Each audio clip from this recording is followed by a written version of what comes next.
Hello, friends. Welcome to Creative Medicine. In this lecture, we will learn about Primary amenorrhea. In primary amenorrhea, the defect is in hypothalamus.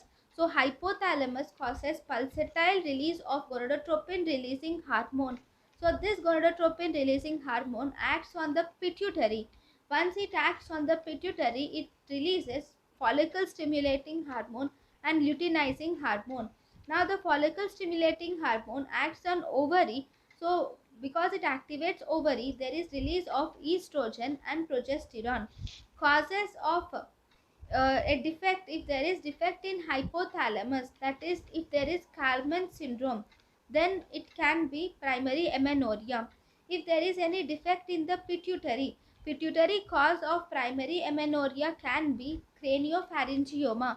Ovarian causes of primary amenorrhea like gonadal dysgenesis, where there is Turner syndrome, 45XO, pure gonadal dysgenesis, and Swyer syndrome are seen in 46XY.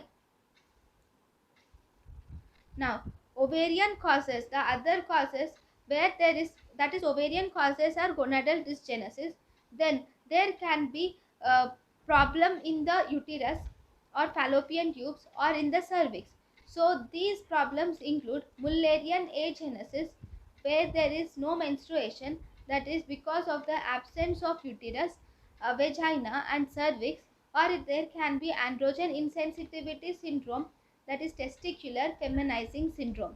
So among all these, if you were asked what is the most common cause of primary amenorrhea, the most common cause of primary amenorrhea is gonadal dysgenesis, followed by Turner syndrome. Second most common cause of primary amenorrhea is Mullerian agenesis, which is 46XX. Third most common cause of primary amenorrhea is androgen insensitivity syndrome, that is 46XY. The best investigation for primary amenorrhea is karyotyping.